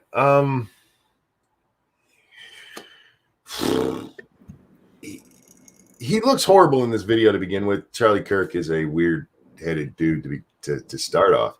Mm-hmm. But it looks like he didn't like wash half of his hair, or he left shampoo in it, one of the two. I'm not sure which. I did see the thumbnail of it, so yeah, I saw what he looked like, at least in a still. Oh, it's worse when he moves around because you really get the effect. Ew. Yeah, but that's not the main part of it. That just made it harder to watch. The main part of it is that he's making the argument that the left has always been against Thanksgiving, and that they're using COVID to kill Thanksgiving. Oh, is this like war on Christmas type stuff? Yeah, except for it's the war on Thanksgiving, basically. Yeah. Okay. Now, we do know that there's been some leftist bullshit about, what really happened. They were taking it. Shut up. Most people pay no attention to that. Most liberals pay no attention to that. Most everybody just goes to fucking Thanksgiving, enjoys some time with their family, has their normal fights, and goes home till next year. Mm-hmm. But yeah, he's pumping it. This is an actual quote. Now they're using the virus as an excuse for you not to be thankful. Oh, Jesus. His argument is they don't want you thankful because they want you mad all the time, and you can't be mad if you're thankful. I'm like, oh, dear sweet Jesus. Wow. Yeah, it's really bad. That's really a theory. Bad. That is a theory. It's true. My favorite part of the video, though, is he's obviously reading from a script, but trying to sound mad the whole time. Like he's trying to have a rant, but he's having to look down at his script, and it's so bad. It's like watching the SNL cast try to be funny when you can tell they're reading something. That one's just me being a jackass. This was an interesting one that happened today. So the whole argument over how to deal with college loans has been going on because Schumer came out and said that Biden could cancel $50,000 worth of student debt for all loan holders by executive order. Oh, wow. Which, no, he can't. No, he can't. Yeah, I was about to say, I don't think that's actually true, Chuck, but okay. But this has got the argument going again. And Petit Nicoco actually erased her thing. That's weird. She doesn't usually do that. She didn't say anything wrong.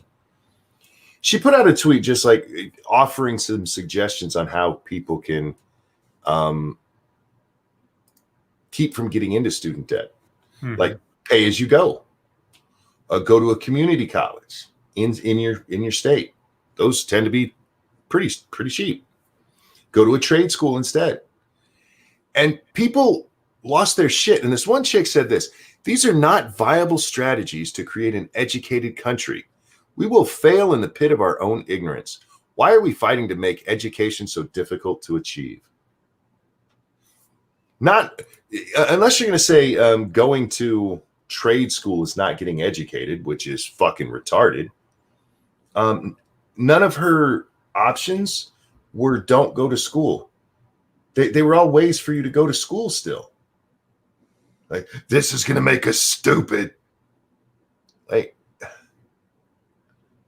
if you're what college produces, I see our problem with education.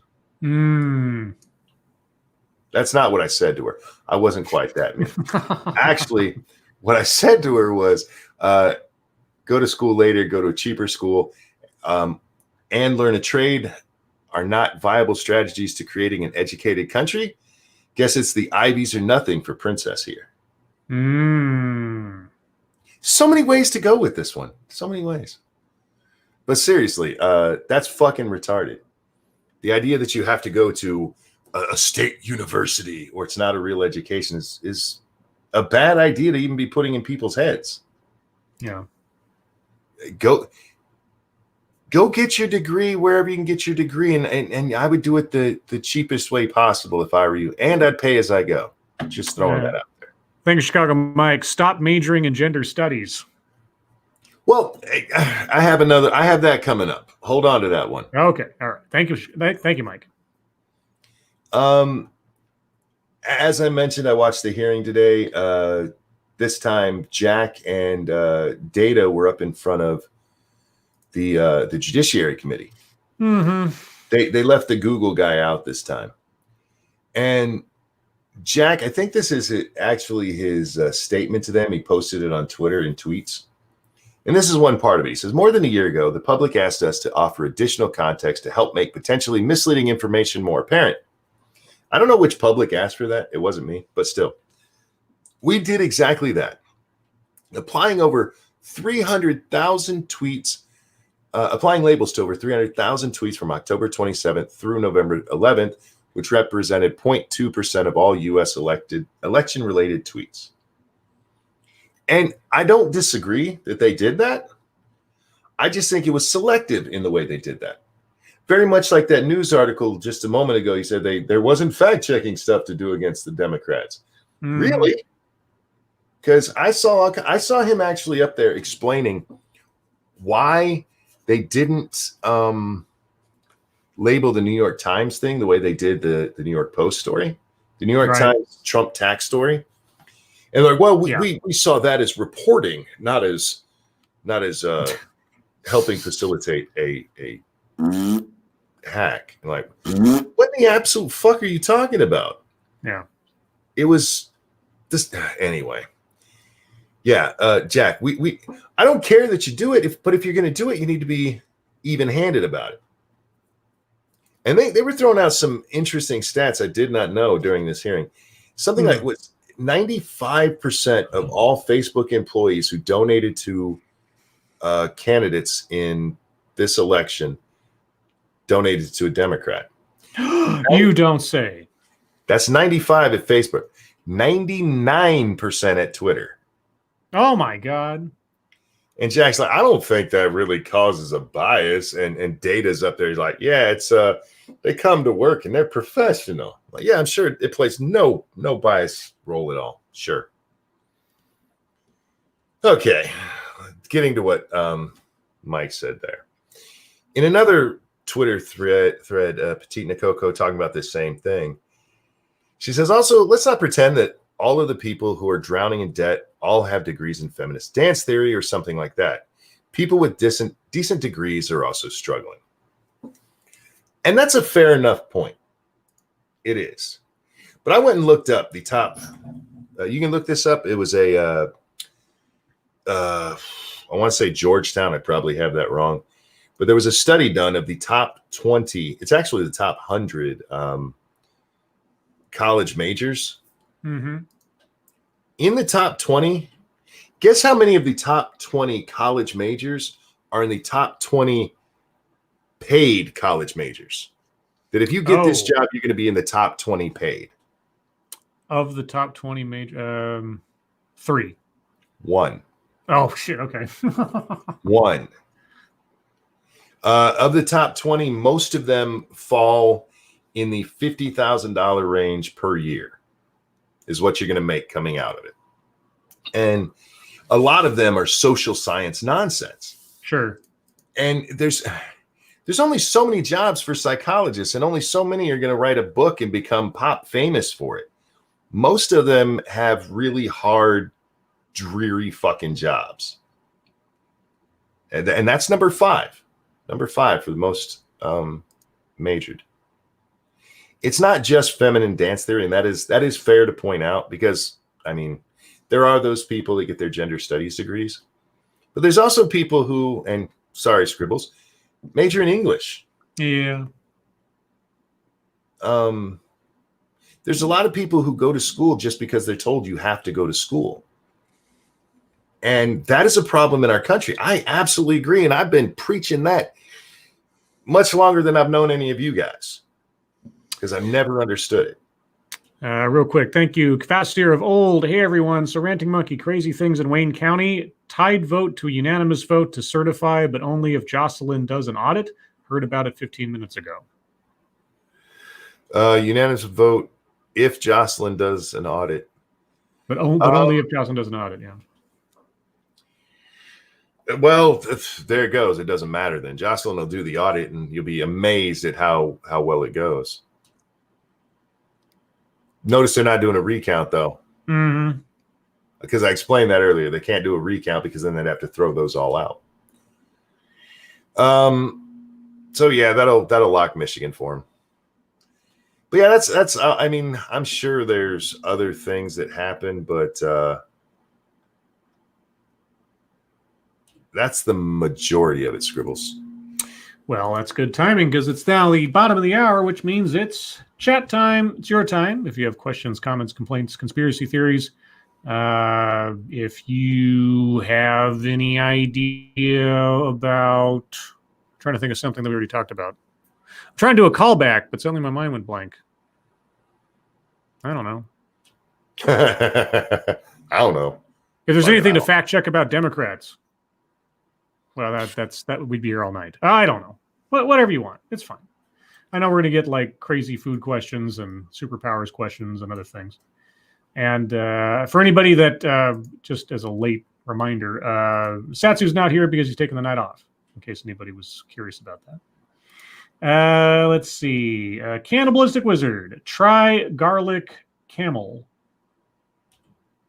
Just the opening of that statement is making me go, what? Try garlic camel, curry with wild rice, pickled watermelon rind, honey and almond stuffed bacon wrapped dates, and a tall ass glass of fig infused moonshine.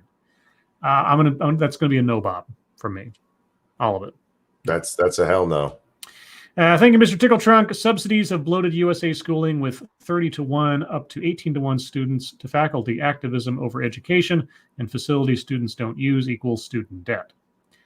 I am so glad that I went through and graduated college when I did. I can't imagine what would have happened to me, my mind, my sanity, if I had to go through what like the same classes and programs and prerequisite I had to go through for my English degree. I don't even know what they'd be making me read or require me to go through at this point. I could just, ugh. But yeah, student debt. I was very fortunate.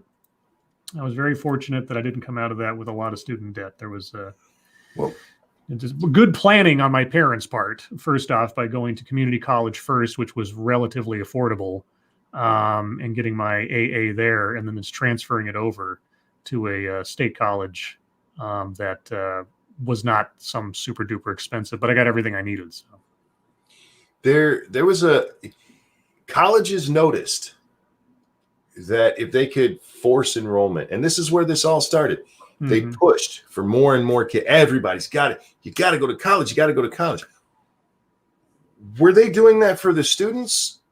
Yeah. Or were they doing that to bloat their fucking selves because that's what happened and it was a predictable result? Yeah, it used to be that a high school diploma was basically your foot in the door for a whole bunch of stuff. And then like you need college for something really specialized. But then that drifted upwards as time went on and profits increased in other places. Tall person, Monkey, thoughts on your governor maybe getting impeached? Hadn't heard about it. What are they trying to impeach her for? Oh, I'm guessing for restrictions and lockdowns and things. If they try to get her for violating the Supreme Court ruling, I could see them actually getting her for that. The Republicans do control the legislature, so. Let's see. No one nowhere. Where does J Random come from? I don't know. I think I first picked it up in college. Is this something where somebody's just like, I don't know. That one I do not know. Let's see. Check your logic. What do you think Kirk Douglas, Ken Osmond, Sean Connery, and Alex Trebek are doing in the afterlife? Laughing. Probably railing a whole bunch of angels. And Alex is making them all say, "Who's your daddy?" Do you think his wife said that? Would he put that in the form of a question though? Like if she's like, "Take me, daddy," he goes, "Nah." Put that in the form of a question. No. It'd be every time he thrusts, he just says, "Alex Trebek," and she says, "Who's my daddy?" There you go. Yeah. Let's see. Marcus Gallagher, why no Jack? I don't know. Because I didn't think to send Jack an invite, I guess. I sent somebody an invite, but they're probably busy. Backscan. After the vaccines come out and masks come off, do you think there'll be an increase in other diseases because people won't think to cover their mouth when they cough? I think the mask thing is going to continue on either whether mandated or not. It's going to become culturally acceptable, normish, at least for the next year or two. I think it'll just continue on. I disagree. I think our actual problem is it's not even going to be that people aren't covering their mouths. I think we are hurting ourselves with this shit. There is a downside to not spreading germs. That's true. Yeah. Oh, Huey. So I think what we're actually going to see is an uptick in other more just random shit because we've gone a year without infecting each other with the shit we're used to. So a lack of herd immunity and other things. Yeah. Let's see. Attack Alpaca. I'm sure this is a reference I missed at some point, but what does Irate Bear have to do with the word substantive? Okay. Well, this is some deep lore. And it's become such a constant meme in my head that my recollection of the exact circumstance is a little shaky. But long ago, I was on a stream with Irate Bear, and he stumbled over and over and over again with saying and pronouncing the word substantive. Even with me like gently, correcting him as he kept stumbling over this word, he still got it wrong over and over again. So I just kind of torment him with the word substantive now. And whenever I say it in the course of just normal casual conversation or something, I've developed sort of I don't want to say it's a nervous tick. Obviously I haven't done it here, but it's always an inside joke to under my breath after saying the word substantive to just mention Irate Bear because it bugs him. And even though he's not listening right now, at least as far as I know, in spirit, I just like to harass him a little bit about it. That's all. Yeah, Bear needs to be more like me, and when he fucks something up, just fuck it, I fucked it up. Yeah, he was he was just particularly irritated with that particular word, and so I just ribbed him with it ever since. Pirates Creed, can you repeat what you said about not doing a recount and elaborate? Oh, here in Michigan? Yeah. The problem in Wayne County is specifically Detroit. And in Detroit, they have a problem with their polling books. This is where they keep the records of how many people voted and all that. And the problem is the numbers aren't matching up like they're supposed to. Back in 2016, there was 59% of the vote in the polling books in Wayne County didn't match what the voting totals were. They know it, that is a fact. And if there had been a recount in the state, which Jill Stein tried to get one going, before a court shut her down and told her, you have no chance of winning, so there's no reason to do a recount for you. They would have had to throw out that part of Detroit. They would have to take those books and just throw them out because they could not reconcile them. And that would happen here if they decided to do something like go through with forcing a recount. So what she's going to do instead is an audit where they'll go through and they'll just pick a few places here and there and check it too. Mr. No, Scribe Light, since I am late, can you give me the TLDR of what you guys talked about? Everything. Sure. You're welcome. We talked about the news of the day, news stories that you submitted, what we've been up to in the internet, and now your questions and comments. So there you go. Motto Winter, all lords, would you all try grilled cheese on golden wheat bread with shredded American cheese with chopped bacon, a bowl of tomato basil bisque, and a moon muggo iced tea with a watermelon wedge? Yes. All of that sounds fine. I probably not do anything with the watermelon because I'm not a watermelon fan, but sure, that sounds fine. That was a much better menu than what Cannibalistic Wizard gave us earlier. Although those flavors don't go together. Tea with grilled cheese and tomato soup. It depends on the tea, I guess. Yeah, it's not a good combo. Frosted Glass, you have to make the worst band ever. Who are the singer, guitarist, and songwriter? Singer is going to be Roseanne Barr. Guitarist will be that drummer from Def Leppard. And the songwriter will be Joe Biden. Nirvana. Oh, worst band ever. Oh, Jesus. That's not even right. Look, when your own fleas get together to assassinate you, there's a problem. Your own fleas? Yeah. How do you think that motherfucker died? He didn't kill himself. No, Courtney Love did. No, his fleas got together and like, this motherfucker's keeping our home too dirty. Oh, my God. Let's see. Mr. No asks, Ranting Monkey, where is Satsu? I hope getting some rest. I hope he's sleeping. I hope he banged the missus, tugged one out, and then went to sleep. Motto Winter, Scribe, why you know except your divinity? My divinity? I don't know what that means. Let's see. Marcus Gallagher says Courtney did kill that guy. I mean, I don't know for a fact that she did, but it's one of those like conspiracy theories that really has no impact one way or the other at this point. So it's like, okay. But that's always been the running theory. Although I saw a documentary on it at some point where they went over all the physical evidence and the crime scene and everything else, and it's more likely than not he killed himself. That's all. But sort of like the moon landing being staged. It's a relatively harmless conspiracy theory, unless you're saying it right to Buzz Aldrin's face. Then he get a big smack to the face, and I don't blame him for doing that. Moonshock, Scribe, and Monkey, your opinions on beef jerky and possible favorite flavors.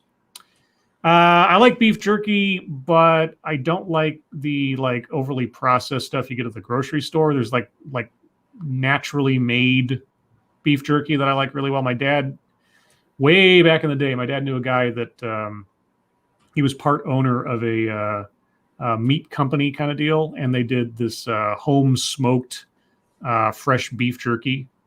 It was so good. Oh, so good. And way better than anything you'd buy at the grocery store. As far as flavors, I think it was just hickory smoked beef jerky. I think I like that the best. I don't know. What about you, Monkey?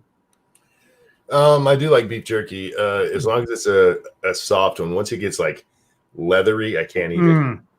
That was the one thing. It was kind of a toss up piece by piece, where you got one that was a little bit overdone or just done right. So yeah, if it's going to hurt me to eat it, if it's like a rock or something, then yeah, not so much. And I'm a fan of teriyaki flavoring. Okay. Lawton, have you seen Iron Eagles? You mean Iron Eagle, the movie that we did a movies you should have watched at one point? Yes.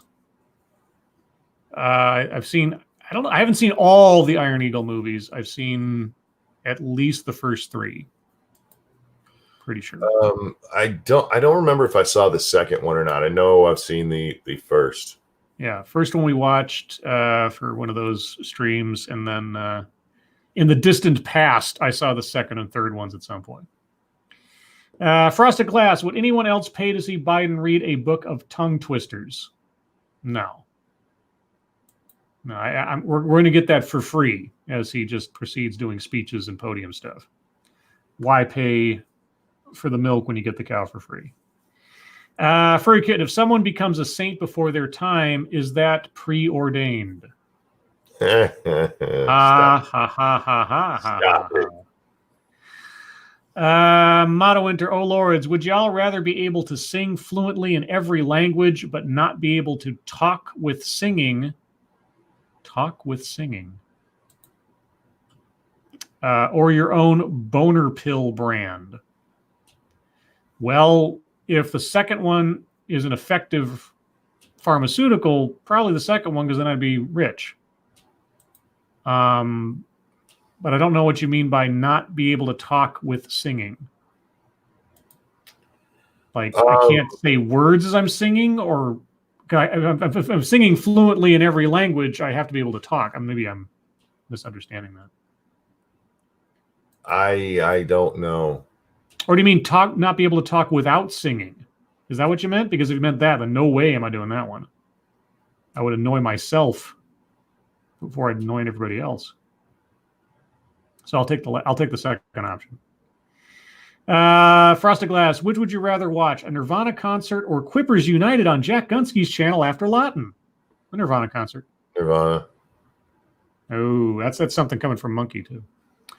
BG, when is the next time you guys are going to do a movie you should have watched? I don't know. I mean, it's I've got Cold Pursuit ready to go at a moment's notice whenever Monkey wants to do it. I have no idea, guys. Furry Kitten, Scribe, is Bubba Gump Shrimp confirmed? Confirmed for what? Yeah, that's an interesting question. That is a question for the ages, maybe. Ginger Power, best 80s movie theme song. Oh. I mean, the first one, the 80s movie, the first one that comes to mind is View to a Kill, James Bond movie, because it's a Duran Duran song. It's just really catchy. But other than that, 80s movie theme song. I got to go with either Footloose or Danger Zone or Danger Zone, yeah. Time of Our Life or Time of My Life. In Your Eyes for Say Anything. Fair enough, yeah. Yeah. Against All Odds was fucking amazing. Oh yeah. What about the song for Running Scared with the Michael McDonald? It's called Running Scared. Yeah. Yeah, there were a lot of great ones in the 80s. Favorite, I don't know. I would probably go with Footloose because it's one of my favorite movies. Although I think Danger Zone has it by a little. Kenny Loggins, man, he was the shit there for a while for movie soundtrack. Power of Love from Back to the Future. I'm not a Huey really. Lewis. You're not a well. Okay, you don't like the song. You're not a Huey. Really? Huey No, Lewis? I find them annoying. Actually, what? Look, you weren't there. I wasn't there. What do you mean I wasn't there? You were young. You were young. Yeah. They used to play Huey Lewis in the news constantly. I know. It was great. Constantly. And they're not that good of a band. What are you talking? They're like, doing it all for my baby. Dur, dur, dur, dur, dur, dur. She is fine as she can be. Oh, Joel, that's a good one too. That is really Don't you forget about me. The oh yeah, Breakfast Club. Yeah. Let's see. And of course, Ghostbusters. Ghostbusters. Well, great. yeah, Ghostbusters. Yeah. And then chat jumps. So if I missed your question, try it again. BG Scribe Light. If you can't get Monkey to do movies you should have watched, why not do movies you shouldn't have watched with Frosted Glass? Because I don't want to watch movies I don't want to watch. There's that. Motto Winter. Oh Lords, will there be a Jaguar in your future? Are you talking about the car or the animal?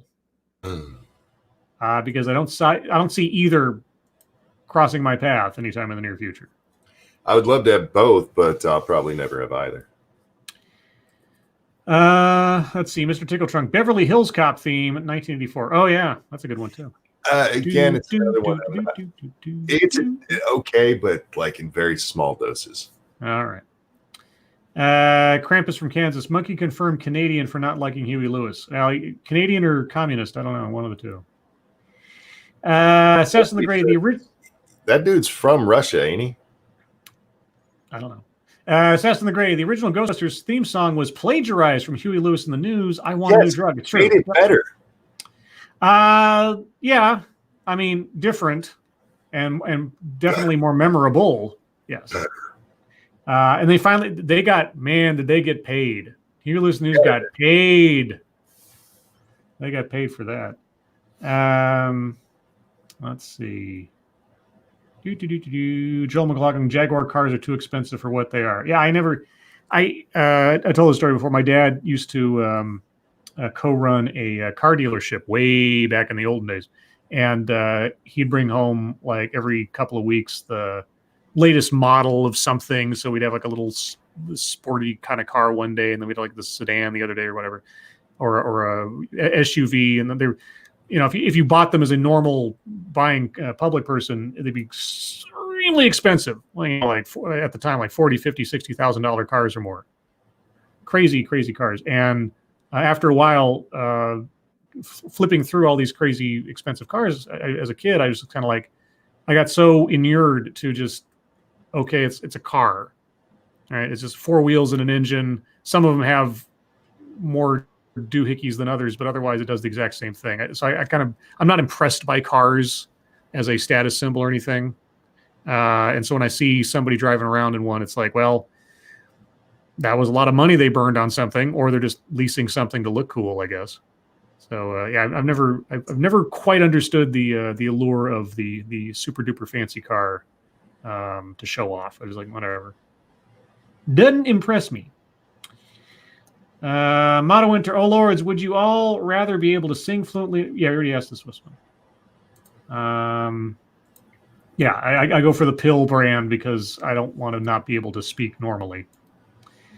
Let's see. Andrew Joyner, who is your favorite British band? Favorite British band?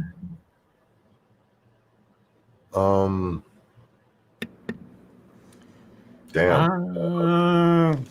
God. British band. Monkeys. Oh, I came up with a funny version of that the other day. Of the Monkeys? I sang it to my sister the other day, and she laughed her ass off. I said, "Here he comes, stumbling down the street, gets the funniest looks from everyone he beats. Hey, it's a junkie!" Nice. She thought it was funny. I'm trying to think of British bands, and I'm drawing a blank. Well, I mean, the first that comes to mind is like the Rolling Stones, the Beatles. What else? Or like artists like Iggy Pop or David Bowie. The Kinks, I think weren't the Kinks British, I think. I believe so. Yeah. Anyway, favorite I don't know. It's hard to say. I think as far as British artists go,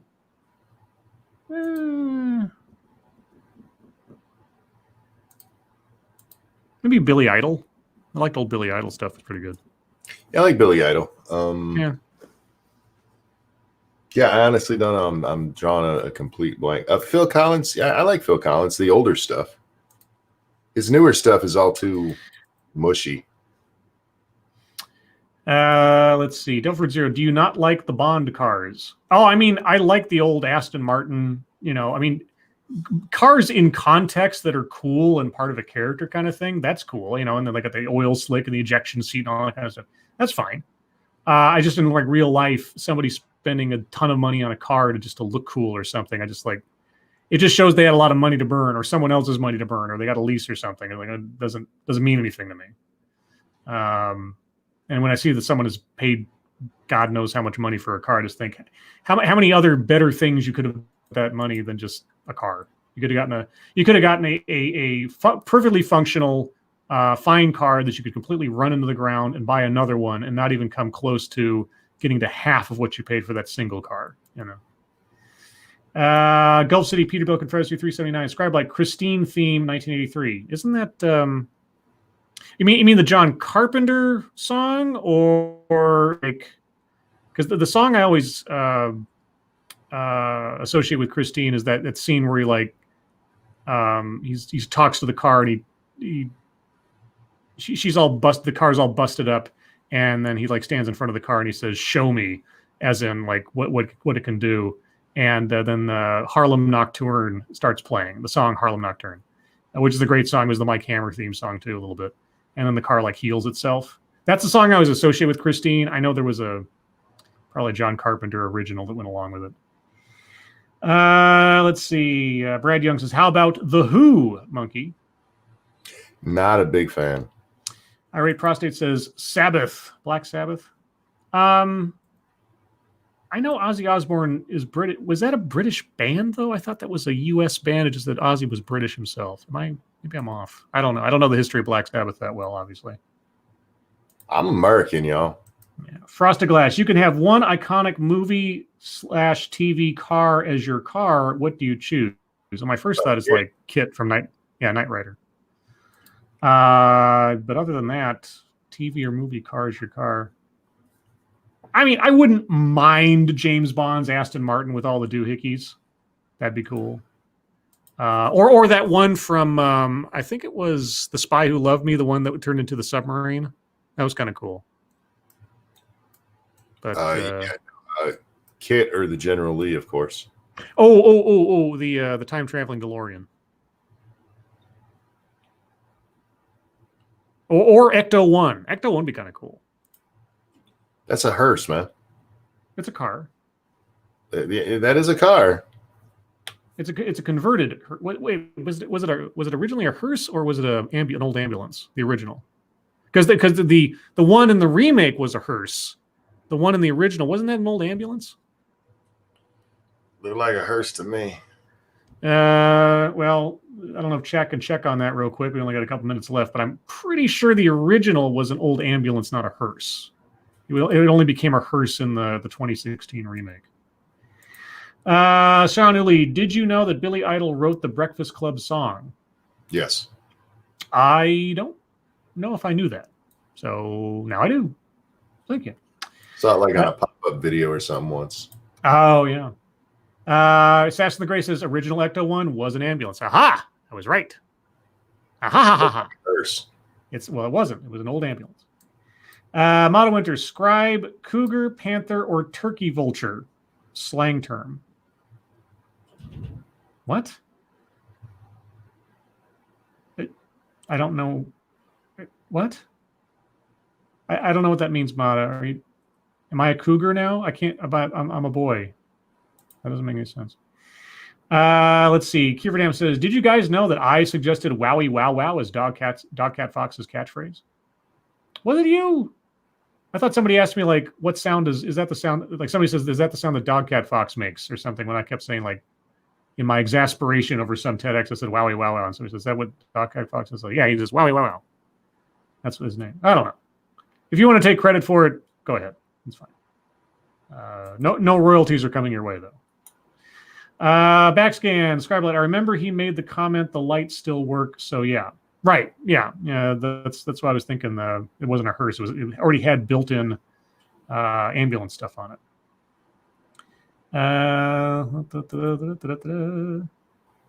And I think that is going to about do it for tonight.